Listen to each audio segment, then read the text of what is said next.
Hi friends, forex trading video സീരീസിൻ്റെ 5ാമത്തെ ക്ലാസ്സിലേക്ക് എല്ലാവർക്കും സ്വാഗതം. കഴിഞ്ഞ ക്ലാസ്സിൽ നമ്മൾ market structure, break of structure, change of characters ഇത്രയും കാര്യങ്ങളാണ് നോക്കിയത്. ഇനി നമുക്ക് ഇവയുടെയൊക്കെ ക്യാൻഡിൽ സ്റ്റിക്ക് ചാർട്ടുകൾ നോക്കാം. ഫസ്റ്റ് നമുക്ക് കറക്റ്റായിട്ടുള്ള ബ്രേക്ക് ഓഫ് സ്ട്രക്ചർ ഏതാണെന്ന് നോക്കാം. ഈ ചാർട്ടിൽ ഹയർ ഹൈയെ ക്യാൻഡിൽ ബോഡി ഉപയോഗിച്ച് ബ്രേക്ക് ചെയ്താൽ മാത്രമേ അതിനെ ബ്രേക്ക് ഓഫ് സ്ട്രക്ചർ ആയി എന്ന് നമുക്ക് പറയാൻ കഴിയൂ.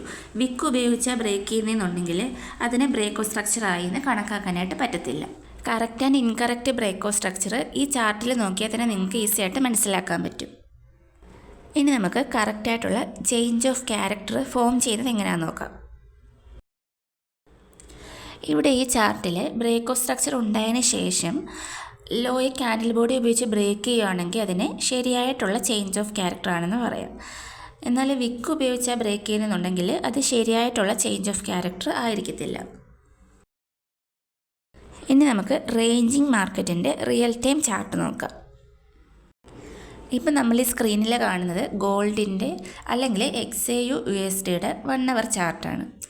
ഞാനിവിടെ ബുള്ളിഷ് ക്യാൻഡിൽ ബ്ലൂ ആയിട്ടും ബെയറിഷ് ക്യാൻഡിൽ ബ്ലാക്ക് ആയിട്ടുമാണ് കാണിച്ചിരിക്കുന്നത്. ഇവിടെ മാർക്കറ്റ് കൂടുതൽ സമയവും 2890, 2930 എന്ന പ്രൈസിനുള്ളിലായിരുന്നു. ഇങ്ങനെ പ്രൈസ് ഒരു പ്രത്യേക ട്രെൻഡ് എന്ന് വെച്ചാൽ അപ്പ് ട്രെൻഡ് അല്ലെങ്കിൽ ഡൗൺ ട്രെൻഡ് ക്രിയേറ്റ് ചെയ്യാത്തതിനെ നമുക്ക് റേഞ്ചിങ് മാർക്കറ്റ് എന്ന് പറയാം. ഇവിടെ 2930 റെസിസ്റ്റൻസ് ആയിട്ടും 2890 സപ്പോർട്ടായിട്ടും പറയാം. സപ്പോർട്ടിനെ റെസിസ്റ്റൻസിനെ കുറിച്ചൊക്കെ നമുക്ക് തുടർന്നുള്ള വീഡിയോസിൽ നോക്കാം. ഇനി നമുക്ക് അപ്പ് ട്രെൻഡ് മാർക്കറ്റ് നോക്കാം. ഇവിടെ മാർക്കറ്റ് തുടർച്ചയായിട്ട് ഹയർ ലോയും ഹയർ ഹൈയും ക്രിയേറ്റ് ചെയ്യുന്നുണ്ട്. ഞാനിവിടെ ഓരോന്നിൻ്റെയും ബ്രേക്ക് ഓഫ് സ്ട്രക്ചർ മാർക്ക് ചെയ്യുന്നുണ്ട്.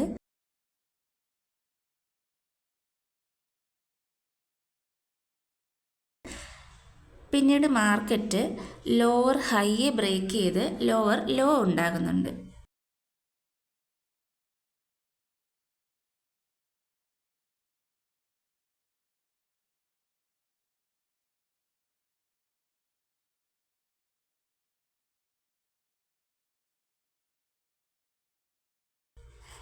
പിന്നീട് മാർക്കറ്റ് ഡൗൺ ട്രെൻഡിലോട്ട് മാറുന്നുണ്ട്.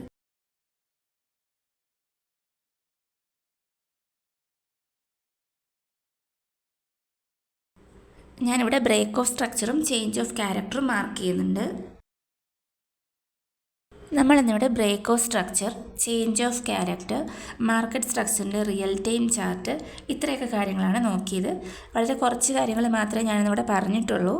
പറഞ്ഞ കാര്യങ്ങളൊക്കെ എല്ലാവർക്കും മനസ്സിലായെന്ന് വിചാരിക്കുന്നു. നെക്സ്റ്റ് വീഡിയോയുമായിട്ട് നമുക്ക് ഉടനെ തന്നെ കാണാം. അപ്പോൾ എല്ലാവരും എൻ്റെ ചാനൽ മറക്കാതെ ലൈക്ക് ചെയ്യുക, ഷെയർ ചെയ്യുക, സബ്സ്ക്രൈബ് ചെയ്യുക. അപ്പോൾ ഓക്കെ, ബൈ.